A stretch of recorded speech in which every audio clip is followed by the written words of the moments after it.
The theme of our event today is educating for freedom.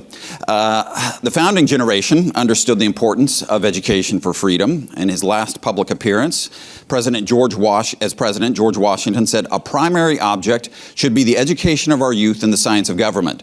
In a republic, what species of knowledge can be equally important, and what duty more pressing than communicating it to those who are to be the future guardians of the liberties of the country?" Similarly, the report of the commissioners appointed to fix the site of the University of Virginia noted a connection between primary education and higher education. Primary schools should instruct the mass of citizens in their rights, interests, and duties as men and citizens, while universities should form the statesmen, legislators, and judges on whom public prosperity and individual happiness are so much to depend. I think even the most cursory review of today's academy should make one wonder whether our universities are performing this critical function. I will just quote Ronald Daniels, president of Johns Hopkins, who said in his book, What Universities Owe Democracy, "If colleges had been successfully requiting their role in training citizens, one would expect to see evidence of the dramatic expansion in college attendance in the 20th century that it had led to gains in the democratic capacities of the citizenry. If anything, there are signs of erosion on many of the key measures of democratic citizenship." So we face significant challenges. Today's distinguished panel will help us discuss these challenges. To my left is Diana Schaub. She's Professor Emerita of Political Science at Loyola University of Maryland, where she taught for almost 3 decades. She also serves as a non-resident senior fellow at the American Enterprise Institute, where her work focuses on American political thought and history. Next to her is Jeffrey Flier. He served as the 21st Dean of the Faculty of Medicine at Harvard University from 2007 to 2016. And he currently serves as the Higginson Professor of Physiology and Medicine at Harvard. In addition to his significant achievements in the field of medicine, more recently he has been drawn, or perhaps pushed, into some contemporary controversies in higher education. So he serves on the board of directors for Heterodox Academy and is a co-president and founder of Harvard's Academic Freedom Council. Pano, Kanelos, to my left, is the founding president of the University of Austin. This is a new university, which I'm certain all of you have heard about, newly committed to providing an affordable, academically rigorous, and ideologically diverse educational experience. He also served previously as the president of St. John's College and as dean of the Honors College at Valparaiso University. So to start our discussion, I want to ask one general question of the entire panel, but perhaps have them focus on particular areas of the university. And I want to start with you, Diana. So the question is, what is educating for freedom? And then what are the most significant challenges that you see us facing in higher education to meet that challenge? Great. Thanks, Josh. My fellow panelists are all institution builders, and this seems to be a gathering of institution builders. My perspective is going to be less visionary, more about teaching in the trenches, so to speak. It seems to me that teaching is always and everywhere possible, but also always and everywhere difficult. Even in the university that one would pray for. An institution devoted to truth with a strong core curriculum, focused on enduring questions and great books, where the aim of the administrators is simply to bring teachers and students together in the best possible ways. Even in that situation, it would still be the case that education is a very iffy and uncertain endeavor. W.E.B. Du Bois, one of America's best and most lyrical writers about education, explained the difficulty this way. You took my Jefferson quote, so I have to use the Du Bois quote. "Schoolhouses do not teach themselves. Piles of brick and mortar and machinery do not send out men. It is the trained, living human soul, cultivated and strengthened by long study and thought, that breathes the real breath of life into boys and girls and makes them human." In other words, full and civilized humanity is an achievement. Real teachers are a rarity, and so too their counterparts, real students. How many of us owe our own intellectual awakening and development to an encounter with a particular teacher? So I certainly agree with the assertion of our Declaration of Independence that human beings are created with an equal entitlement to freedom. But it's also true that to be capable of using freedom wisely, to have the virtues requisite to the maintenance of a free republic, is a work of directed desire and rigorous discipline. So the aim of education is a self-governing human soul that seeks to know itself and the world about it. So for me, that educating for freedom really means educating for self-government, but self-government is not just a collective endeavor, but an individual endeavor. So, I think these institutional reforms are really important, but I guess what I'm trying to remind everybody of is that the real work of education takes place between teacher and student through what Du Bois calls the contact of living souls. It's why Socrates in the Apology swears by Hera. Hera, remember, is the goddess who superintends childbirth and child rearing. So to swear by Hera is a woman's oath. So what is Socrates doing? I mean, he's cutting across gender lines, and he does it to signal his view that education is always, in a sense, private, attentive to the unique character of the individual before you. Classroom teachers know, some students need to be inspirited to speak up, and others need to be humbled, just a bit. You have to be very careful about that, but they need humbling in order to be open to real learning. So I think I've indicated that my attachment is really to liberal education as classically conceived. So let me just say a word about the relationship between liberal education and civic education, especially since so many of these new programs are focused on civic thought and engagement. In the ancient world, it's clear enough. Liberal education and civic education are at odds with each other. If you go to the Apology again, it's Socrates' accuser, Meletus, who is the spokesman for civic education. And civic education really means patriotic indoctrination. And Socrates, with his questioning ways, is a threat to the belief structure of Athenian life. Athens was pretty tolerant of Socrates for a long time, more tolerant than Sparta would have been, but, eventually the fathers of Athens had had enough. And so in other words, the ancient city resisted genuine philosophic liberation. So what about our regime? Is modern liberal democracy more receptive to liberal education? And therefore less dependent on some form of dogmatic civic instruction? Well, that qualifier liberal sounds encouraging, right? Liberal education, liberal democracy, they must go together. And yet it seems that the meaning of liberal in the two phrases is not identical. Liberal democracy offers citizens a liberated realm, private realm, freed from government interference. By contrast, liberal education explores how individuals ought to live, to be truly free. It asks, what are the activities and the qualities of character proper to the free individual? In the process, it reveals the many forms that slavery can take, not only the obvious bodily forms, but the subtler forms, enslavement to narrow prejudices, for instance. So we might say that liberal education keeps alive a loftier spiritual understanding of the word liberal, an understanding that points beyond that is ordinarily associated with liberal democracy. So paradoxically, I think it is by transcending the political realm that liberal education fills the office of a true friend of our constitutional order. In other words, liberal education turns out to be the best type of civic education. And today, it is actually in these schools of civic thought, those are the places that have become more open, where open inquiry is fostered and where thoughtful citizenship flourishes. Thank you, Nan. So, Jeff, I'd like to turn the same question to you, but perhaps ask you also to reflect on your experiences being drawn into some of these academic battles and what they might have taught you about this question. Sure.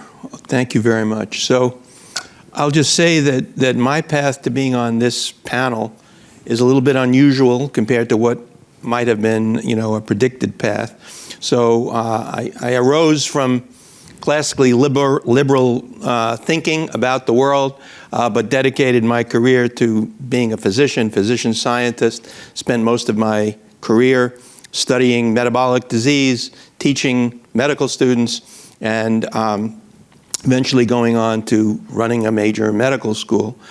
Throughout all that period, you know, I knew things weren't all perfect, but if someone had said to me 15 years ago there were real threats to academic freedom and to the proper, you know, culture of a university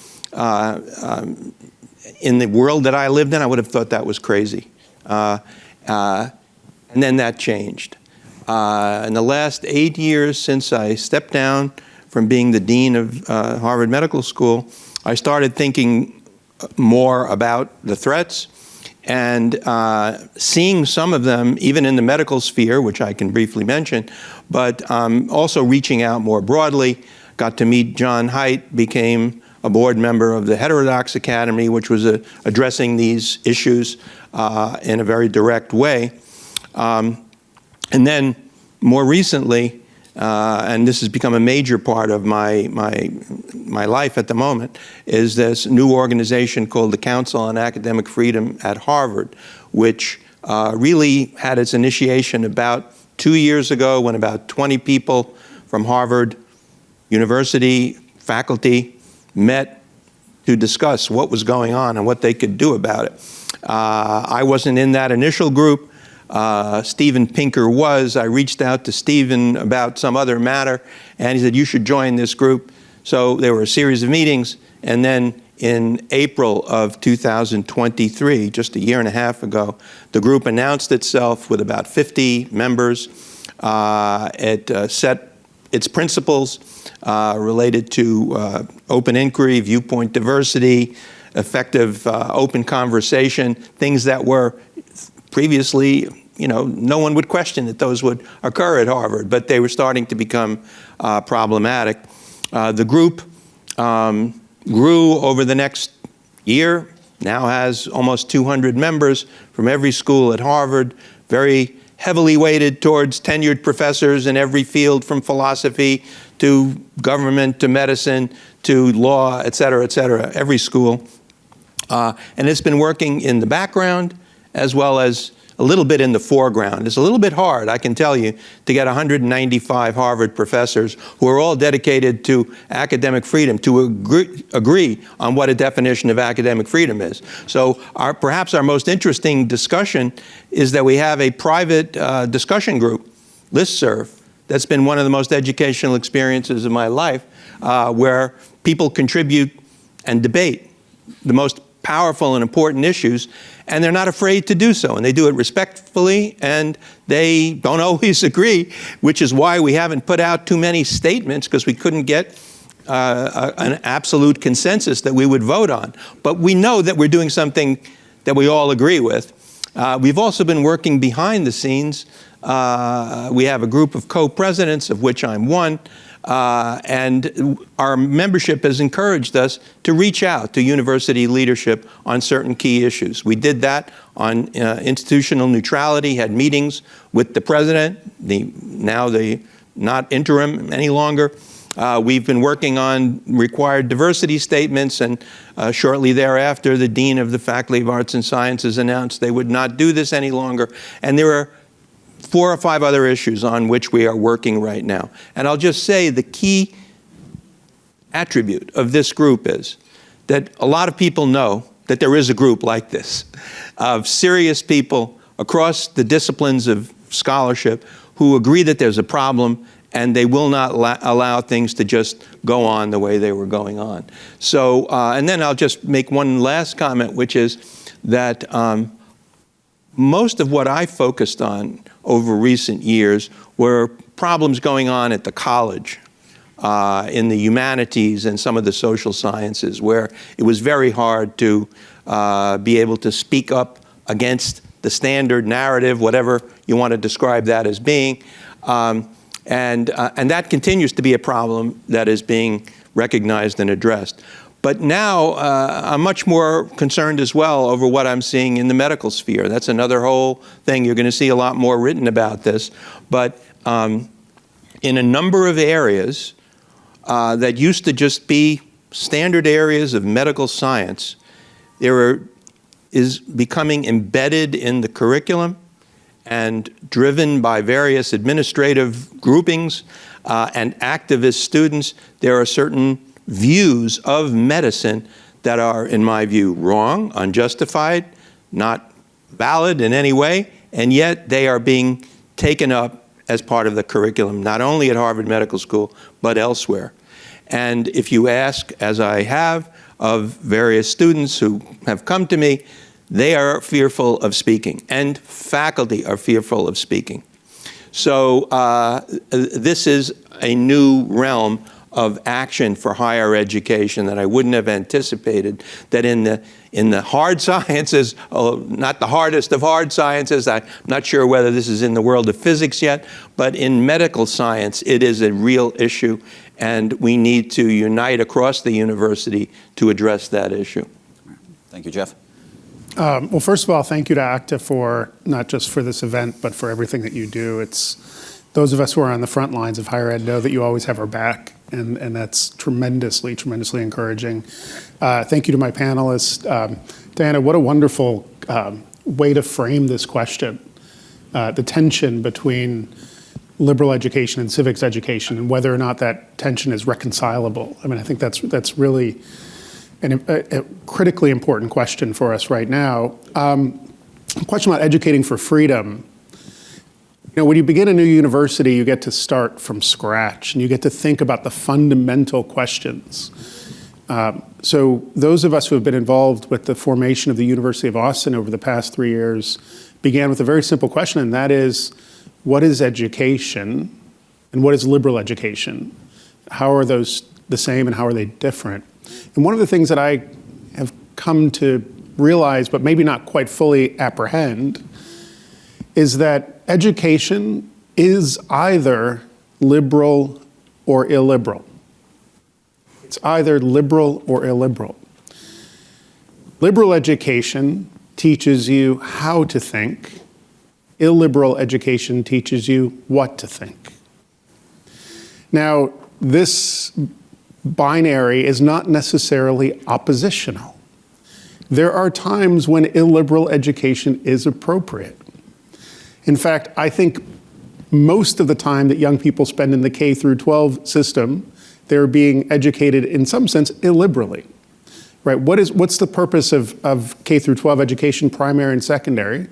Well, the first thing that you do is you get students together and you give them the building blocks for knowledge. You teach them about numeracy and literacy and how to understand symbols. You give them the tools at hand.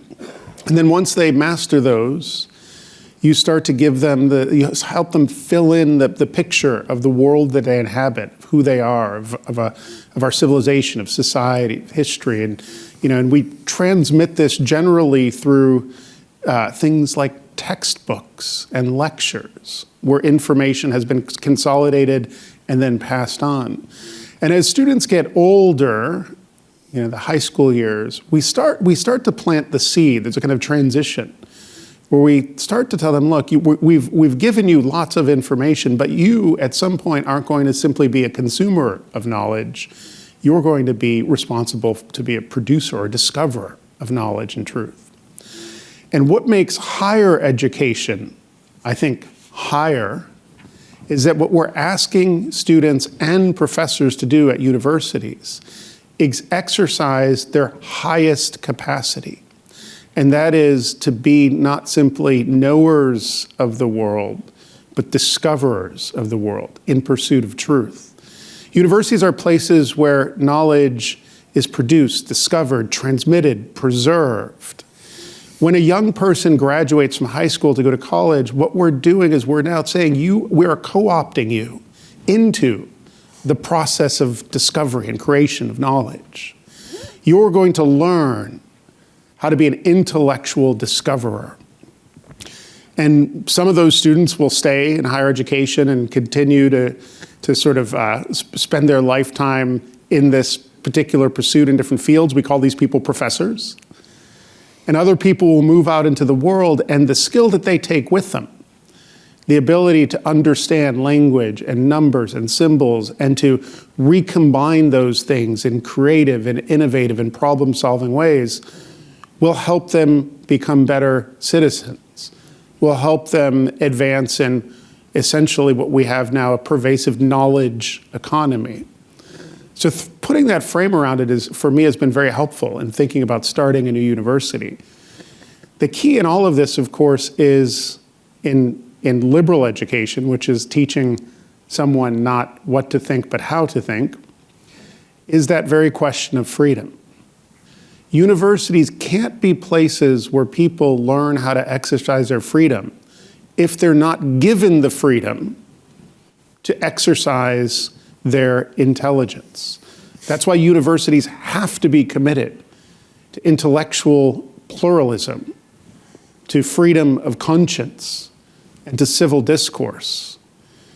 This is the proving ground for developing adults, developing citizens, to learn that not only do they have the opportunity to think freely, to ask questions, to try and learn, but with that opportunity comes responsibility.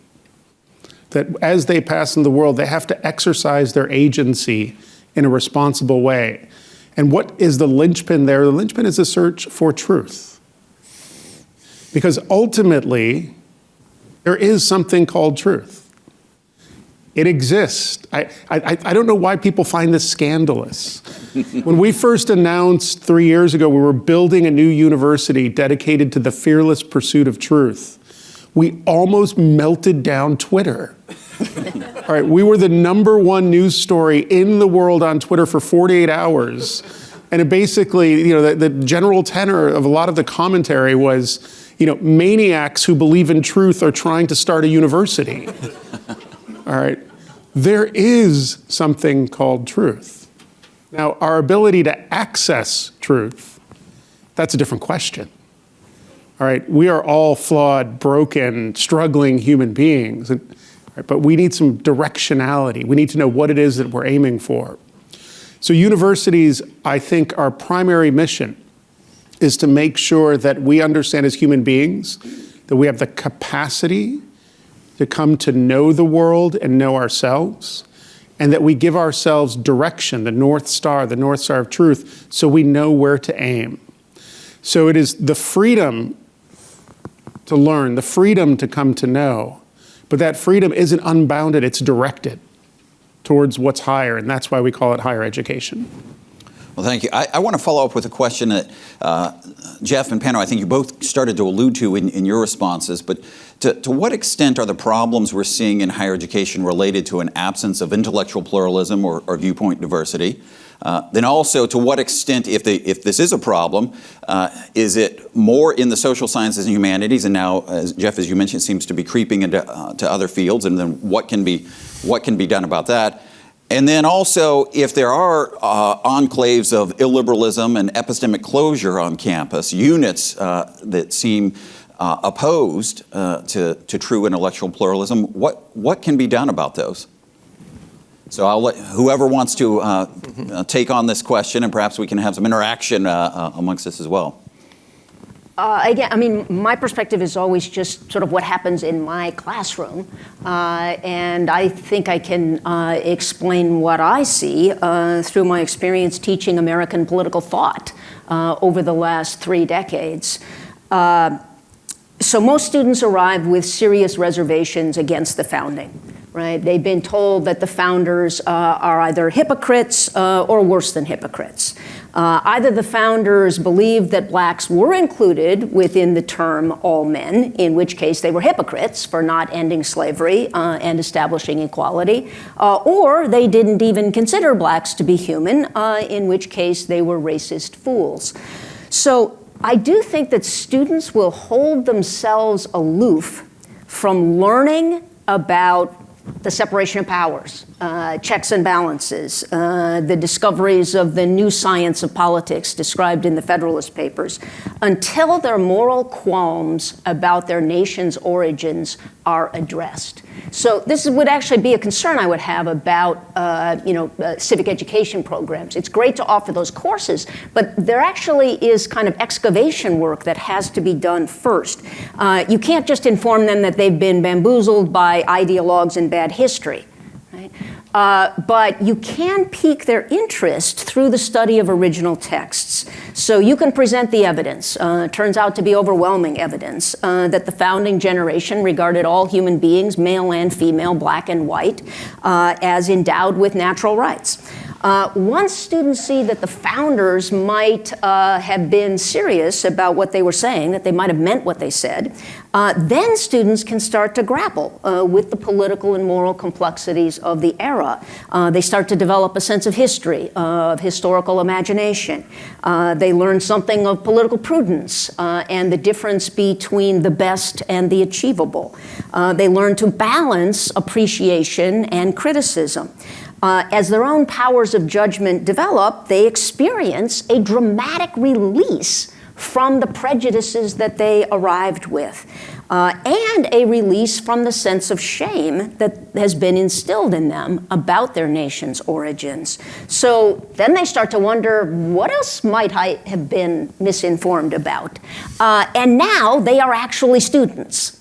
Curious, aware of timeless and important questions, eager to grapple with challenging texts.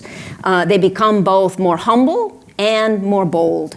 Heart and mind have been open to the past and to what the past might have to teach us about the future, guidance for the future. So I think that this is actually an example of the way in which civic education and liberal education can converge in the present moment, and it's because I'm actually able to present myself in the position of the subversive one, challenging the ideology that they have all been instilled with. Thank you. Other thoughts? Yes, Jeff. Well, let me try to reflect a little bit about the answer to your question about what, if there is insufficient intellectual pluralism in a university, what to do about it. And this immediately gloms onto the whole issue of institutional governance, the role of faculty versus boards versus presidents and deans. And I've been observing this, I have the chance to observe it in recent years, as it's happening, for example, at Harvard University. So what I would say is this.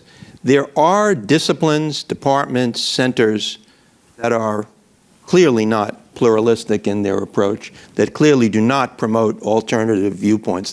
You can't really argue this seriously. The question is what to do about it.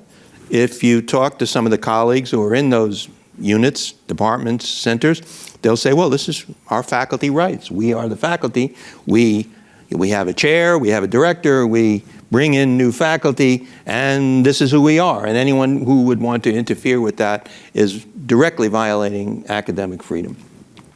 Now, I will just say, I observed when I was dean of a school that we had university established visiting committees to review each of the schools, like Harvard Medical School. Every 2 to 3 years, a group of 8 famous people would come. Dean would prepare a report, what the school was doing. They would review it. They would write a report. And then what would they do with it, okay? So I'll tell you what they did with it. Harvard University has one governing board that is the true board that has to sign off on everything. When I started, there were 6 people. Then it went up to 12. Includes the president, and then there's the I'm blanking on the name right now. The overseers. Thank you very much. And that is a group that is elected by Harvard graduates. It's large. It's very politically, I've now come to understand, politically controlled by someone in the university. And one of the things that the visiting committee does is it has a so-called committee on visitations. So this is a group of people on the visiting committee who were chosen, maybe 12, I don't know the exact number, and they receive the reports of these visitations. Every department in the faculty of arts and sciences has these visiting committees, whether it be government or sociology or the Center for Middle Eastern Studies. Okay, they get the report, and then what do they do with it? You know, I mean, are they supposed to say, no, there's a problem with your discipline. You need to, it doesn't seem that that ever happens, okay? Now, I'll tell you what happened with me. I'll make a very brief story. There was one of these reviews of our very large medical school. It was very serious. I wrote a serious report. The committee wrote a serious report in response. They agreed with much of what I said. They disagreed with a couple things. I was told, go on a certain day to the Loeb House on the campus of Harvard, where the Committee on Visitations was meeting. I had a 30-minute period to go there. They had me sitting in a little room, waiting. Time was running out. They were late. I come in there with 15 minutes left, and they say, I'm sorry, we ran over. It's going to end in 15 minutes. Tell us the one most important thing that you would like us to know about the medical school. And I'm saying to myself, and then I did say to them, this is hard for me to believe. This is the governance overseeing the #1 medical school in the world through a process like this. It ends up with, tell me one thing you could tell us. In any event, I told them one thing, including there was a problem with governance. I will tell you, I never received any follow-up from the Committee on Visitations, from the president of Harvard University, from the governing boards, or anyone else. So I have a suspicion, and I've asked a couple of other deans and chairs, is this the way it worked for you? And the answer that I got was yes, that's pretty much it. So so here, I'll just pose it in the following way. If you have a department or a center that many people could objectively look at it and say it is not as pluralistic as it should be, it does not have as much intellectual diversity, there are people who see it as really as a political ideology instantiated as a department, what can you do about it? It can't be that you can do nothing, or we're just agreeing that higher education is cooked. You have to be able to have a critique and a path to change. And that's what I see as being necessary. And I think a lot of the things that ACTA could do would be to help clarify how that could be carried out. Thank you. Pano, now you started a new university maybe to address this question. So what are your thoughts on it? Yeah, I mean, the bureaucratic quicksand is terrifying. I mean, the way it draws one in and suffocates actual thoughtfulness. Yeah, I mean, one of the questions I've been thinking about for a long time is this question of, where you raised earlier, intellectual pluralism and why universities have drifted to, let's call it, political asymmetry, where things are clearly tilted towards one end of the scale. First of all, I think one of the conceptual problems is that we even think of it as a scale or a spectrum, that there's a kind of binary. Like, the problem isn't that there's too much blue, we need to add more red in universities. The problem is that for a university to really fulfill its purpose, it has to understand the world kaleidoscopically. That true intellectual pluralism isn't about some sort of balancing of the political tendencies that we find in a culture at large. It's about rising above that. Universities have to provide a vantage point from which we can look down upon the culture and understand the whole better. And so if we get caught up too much in this idea that intellectual diversity means you have to insert more conservatives into the programs, I think it's a self-defeating process, to be honest with you. Now, that doesn't mean we don't need more conservatives, but I think we have to think about what the higher end is here. How did we get to this point where everything's tilted in one way? How do we get to the point where universities have become the Wuhan labs of bad ideas?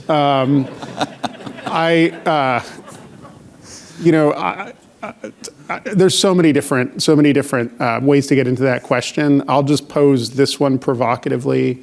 I think tenure is a significant problem. We all know that tenure was instituted to protect academic freedom.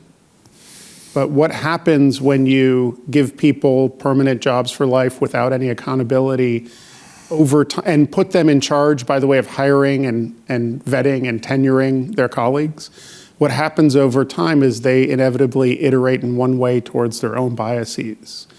And so academic freedom might be preserved for those who have the golden ticket, but the aperture of entry gets smaller and smaller and smaller, so that fewer and fewer people who might challenge those tenured faculty actually make their way onto the playing field.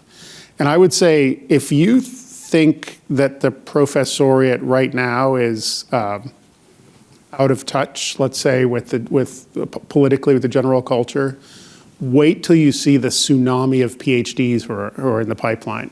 That's what keeps me up at night, right? Most professors now are left-leaning and liberal, but liberal in the true sense of liberal, like still open and intellectually curious, and their institutions may make that difficult for them. But I really do believe that most professors act in good faith.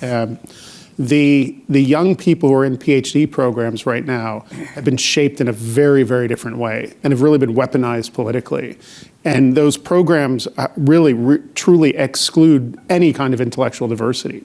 So when I think about where we're going to be 10 or 20 years from now, I think what I worry about is, where are we going to find? We can create all the centers we want, all the institutes. We could try to diversify the faculty. Where are we going to find the young faculty who are going to populate our institutions, who are committed to principles of open inquiry and academic freedom and civil discourse? We really, really have to think about that cultivation question. Maybe I have one final question for you, and then we'll turn it over to the audience. But to what extent are we observing these problems coming from the students today, beyond just, say, faculty and administration? And if the problem also seems to be emerging from students as they arrive on college campus, maybe we can't address everything about K through 12 education here today, but what can colleges and universities do once students do arrive on campus? Yeah, I mean, it's both the way that students have been, formed by their secondary education, the ideological problems, but it's also things like social media. I mean, my students they don't know how to read anymore. So, just to make the picture more grim, there's a lot of remedial work that you need to do just to enable them to read difficult texts. Yeah, this is why I just retired. I mean, what Pano said, and then right after social media, my own experience just in the past, 5 years or so. I'll just make just a brief comment that in the 4 or 5 cases that immediately pop into my mind that I know of at Harvard, some of which became public, some of which are only known to a select few, of severe mistreatment of faculty for things that they said that were absolutely correct and they should have been able to say without any issue whatsoever, other than someone choosing to disagree. Those 4 or 5 cases were all brought to the attention of the community by student activists.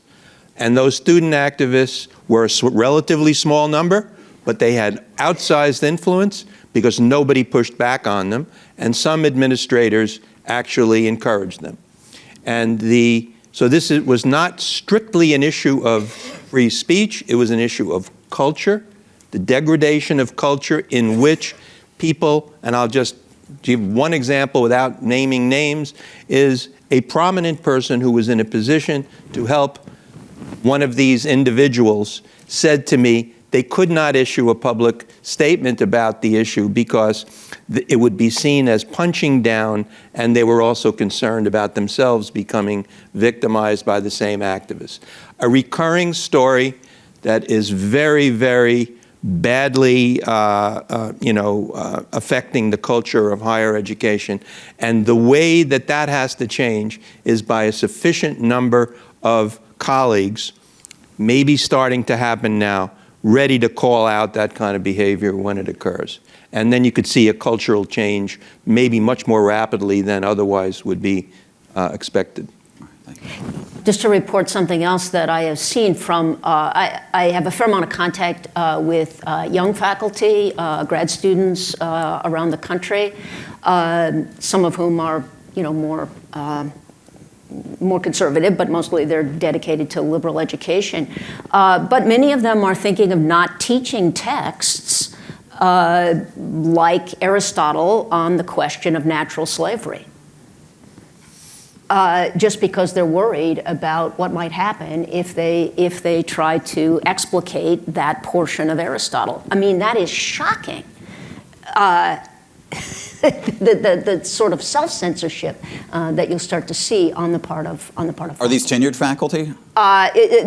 These are mostly young faculty, but they're thinking about how you're going to teach your course, your survey of ancient political thought, and maybe you just won't teach that section. Yeah. Yeah, that's something that there wouldn't even be, endorsing in any way, but this needs to be understood to actually understand the American rejection of the notion of natural slavery. You should have some familiarity with it, and maybe what Aristotle says is not as bad as it looks on the surface either. So, Right. Yeah, the question of how to detox, the students who have been mal-educated by the time they get to you. I will say, to maybe an optimistic note, I think it's a minority of students who come who are activists in their orientation. Mm-hmm. They have an outsized effect. Mm-hmm. They sort of, on the population at large. But I don't think 80% of the students coming to college are let's say, coming there and so infused with ideology that they can't be properly educated. It might be 20%. I don't know. One strategy, I think, is what I think of as triangulation. So, if you think of universities as places where students come to get together and to confront each other over the most vexing political questions of the day, you're going to create a not particularly helpful environment, right? You have to do the groundwork first that prepares them to have intelligent discussions about these things. And the way that you do that is you have to create a culture of civil discourse. And the way you triangulate is you have them read very, very difficult texts like Aristotle that are mostly outside the orbit of what they're familiar with, and struggle with those texts together to figure out what they mean. And as they struggle together towards figuring out this third object, whatever it is, Aquinas, Aristotle, the poems of Eliot, they start to feel a sense of intellectual solidarity. They start to trust each other.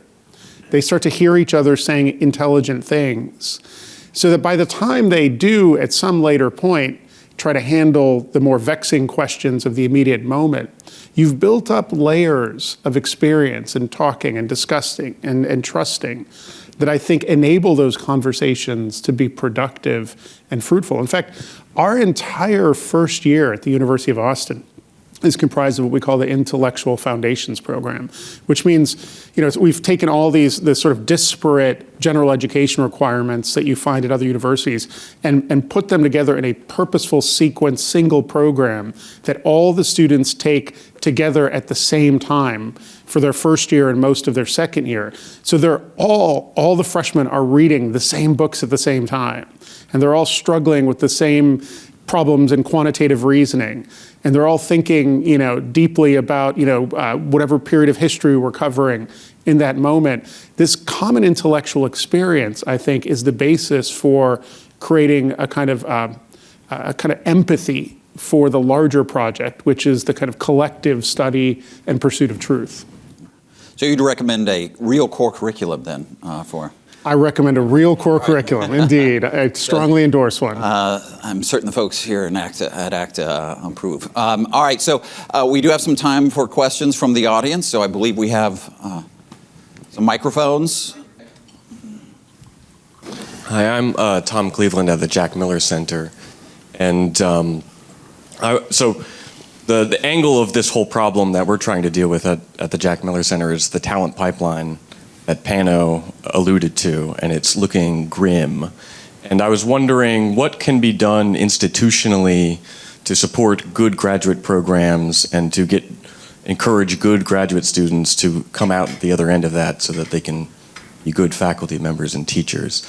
A lot of the work that we do is on after that has happened, and it's hard to see how you solve that problem. And maybe there isn't a solution, but I'd like to hear if you guys have some ideas. Well, it's going to be easier now with all of these new programs springing up. I mean, I've spent 30 years telling my best students not to go to grad school. And now on a dime, I am reversing that advice. I mean, if there are actually going to be jobs for people and good programs that need filling.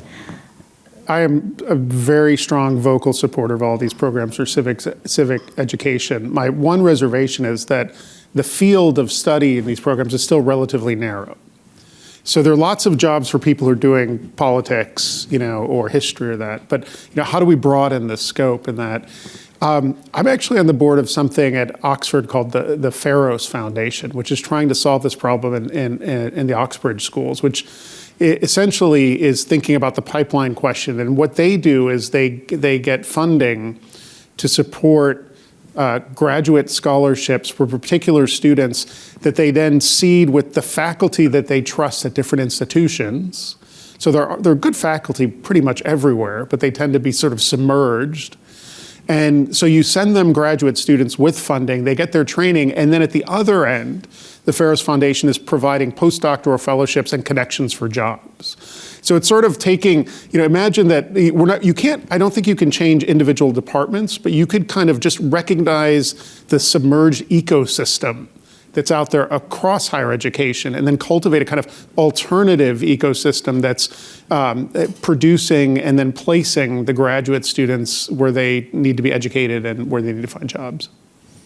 Well, the only thing I would add is I'd recommend an article by a political scientist named Stephen Teles, T-E-L-A-S, from Hopkins and then Scannon Institute Center. And he wrote about academic sectarianism. And he dissected brilliantly, I thought, what are the factors that cause graduate students to choose not to go into certain fields?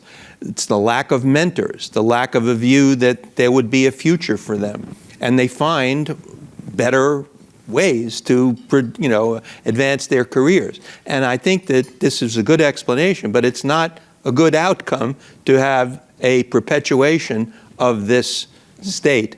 And, we had him up to Harvard recently to give a talk, and a lot of people were responsive to his recommendations. And I recommend that article because I think it is a foundational question, how you can make certain fields, not through a state government telling you what to do, but through some inherent internal processes, become more pluralistic. Hi, my name's Olivia Gross. I just graduated from the University of Chicago, where I went through a robust core curriculum that was just being described. And so much of the conversation around the prerequisites for educating for freedom, a lot of what I was noticing thematically was this notion of trust and where it comes from and how it's built. And my experience as an undergrad was that, when it comes to the role of trust, there was not a lot of it based on experience of seeing fellow students or faculty or administrators not being able to trust whether it was their audience or their peers or, the person that was above them. But when I think about it, the lack of it between students, faculty, administrative alike, I'm just curious if you think about trust being present on your respective campuses, and whether if people like me just idealize that there once was trust or if there wasn't, but really how we can create it if it is such an essential prerequisite for the freedoms and liberties that we're talking about that we need to see present on campus.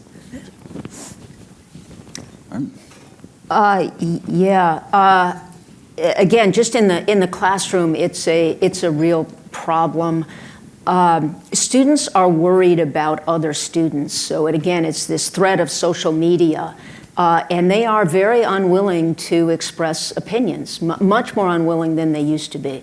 They're worried they're going to be abused in some way on social media. And what I've found that works, again, going just back to my own teaching, in the intro politics class, we usually end with Tocqueville. And Tocqueville talks about the tyranny of the majority and the way in which this sort of peer pressure and social conformity, once public opinion has decided something, it becomes quite monolithic. And Tocqueville says that in the land of the First Amendment, there is no place where freedom of discussion is less likely to occur. So this is actually not, it's helpful to read Tocqueville, it's not a new problem.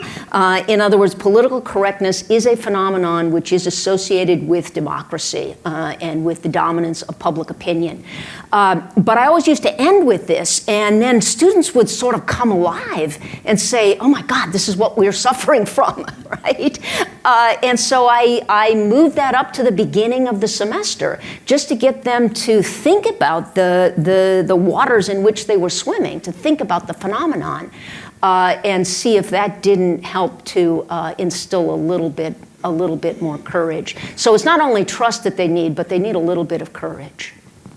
Well, I would agree with that. And I'll just say that for maybe a decade or more, organization like Flier was putting out reports saying that there was a suppression of willingness to speak one's mind on campuses, and a lot of people would roll their eyes and say, well, that's not really true. It's a moral panic, et cetera. I will just tell you, just in the last few weeks, Harvard University stipulated by its president to create a group to review what they called intellectual vitality at the university, came out with a report. It was organized by about 14 tenured professors from across the different schools. They interviewed maybe 400 faculty in listening sessions, 30 of them. And they came out with a report. You can get it online and read it. And what was shocking to me was, this is from within Harvard, 40 to 50% of students and faculty say that they feel fearful of speaking their mind on issues that are contentious, of which there are many. That's just shocking. And I heard a woman who is the Dean of Undergraduate Education at Harvard, Amanda Claybaugh, a professor of English. I was on a panel with her, and she said this to her is an existential threat to higher education. That at Harvard University, students and faculty at that frequency say they are afraid to speak their minds. What kind of an institution is that? It's an emergency. As Diana said, I think that the erosion of trust, the rapid erosion of trust, is tied to the advent of social media. And that's what people are really afraid of. You know, it used to be, when I went to college, there wasn't this thing called social media. And so you felt if you had a late night conversation about something controversial, whatever was said would be forgotten. It would just sort of fade away. You know, somebody might scowl at you the next day in the cafeteria and that, but that was about the worst that would happen. But now the idea that what we say is permanently etched on this thing called the internet is terrifying for people. So a simple fix that we've instituted at the University of Austin, in all of our classes, we abide by the Chatham House rule, which just simply says, whatever is spoken in the seminar cannot be repeated with attribution outside the seminar unless you ask for permission. And there are penalties if you do. You know, that's part of our code of conduct. So that you have some degree of confidence that if you say something, you know, that your fellow students aren't going to recklessly put that on their social media feed. Now, it doesn't solve the whole problem of trust, but it's amazing how just that little modification, I think, does give students the ability to have more confidence that what they say is going to be protected, or that there's a kind of a sacred environment. And then what you find is, as they open up and they start to speak their mind, they become kind of, the trust builds because they start listening to each other. They realize how valuable it is to be able to act in that way and share your ideas. And then the problem starts to solve itself. All right, yes, on this side of the room, in the very back.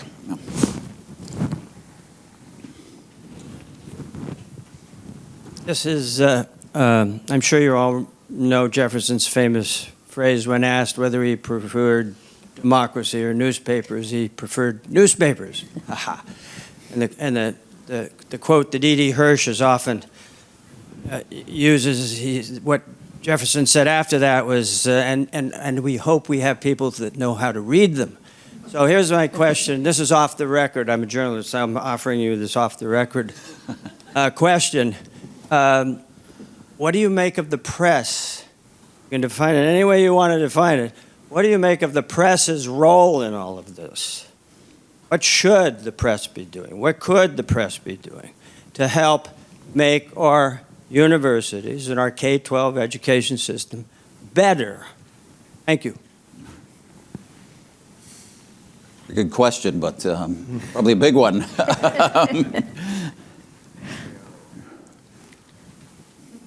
They could be doing a lot more. There you go. Certainly true. And it's very spotty, as you know. The political polarization of the press makes it difficult to get out of a world in which people read what they want to read and don't read what they don't want to read. I will just make a pitch for an article that, to me, is the quintessential high-quality journalism that I've been seeking for many years but had difficulty finding in the current New York Times. I think it'll be in the Sunday magazine section, but it was up a few days ago. Nick Confessori, an outstanding journalist at the New York Times, reported for about 6 months on the diversity, equity, and inclusion program around the country. I had been interviewed by him, as have probably hundreds of other people. But the article that he wrote is focused just on the University of Michigan. He decided to do that. If there's one article to read this week, read his very long article on diversity, equity, inclusion at the University of Michigan. It is balanced, it is deeply reported, and it lays bare the problems, many of them, that have been pointed out by other people and largely ignored until maybe now. It's going to be hard to ignore that article. It's been going around like wildfire in circles that I'm in, and I think it is the kind of journalism that we need and have not had. Mostly for Pano, but is the accreditation problem or accreditation process part of the problem? In other words, can you get rid of the PhDs from the classroom and hire the people you want to hire to teach? Accreditation is not helpful. I'll say that. You know, if you think about, I mean, on the surface, accreditation could be useful. The purpose of accreditation is to monitor the quality of institutions and to make sure they're delivering on their promises. And I don't think that's a terrible thing. I think that's all right. But the way the system is set up now, it is, the accreditors have created this kind of monopolistic environment that makes it very, very difficult to have institutional pluralism, to create institutions that are outside the mainstream.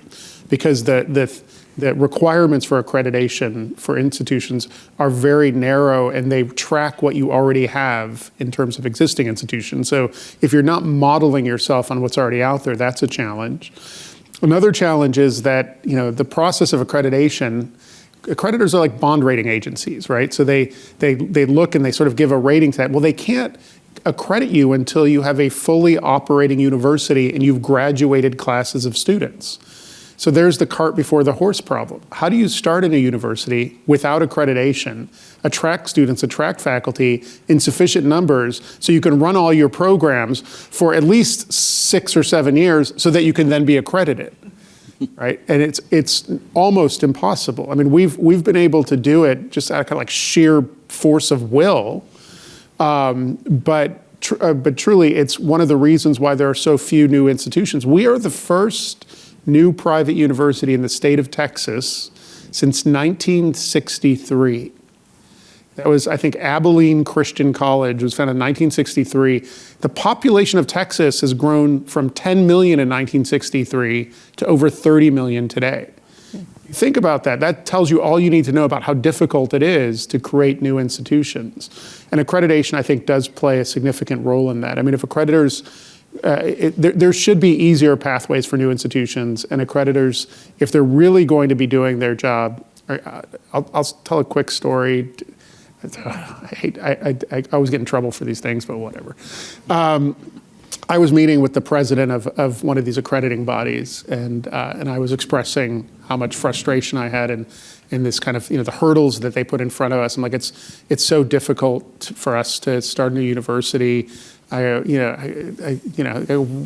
it on your conscience? And she said, she sort of huffed and said, no, our job is to ensure that these institutions are serving all students and providing the quality education and the resources they need. We have to ensure that happens. And I looked at her and I said, you reaccredit year over year universities that have 20% graduation rates. You reaccredit them. Don't you think letting new institutions in might help fix that problem? We're not using that accreditor, by the way, not after that. All right, yes, here.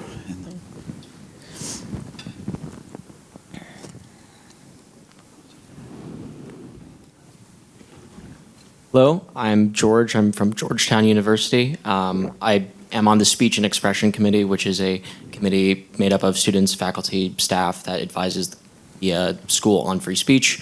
I also run a debate society at Georgetown University. My question is, well, you know what, I'll get a little bit philosophical because this seems to be the room for it. The beginning of Plato's Republic starts with Socrates going down to the Piraeus, going down to the Athenian market. It now seems that the Athenian market has gone up to Socrates. Increasingly, I find that elite institutions are becoming trade schools, schools that are designed to funnel people into the private sector and don't have them think critically and deeply about certain questions. How do we prevent the elite institutions in America, if not all the institutions in America, from turning into trade schools?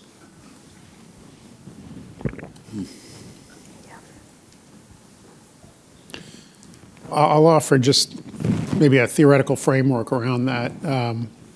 Often people see liberal education and, let's say vocational education or professional training as being in contention, that these are two different things.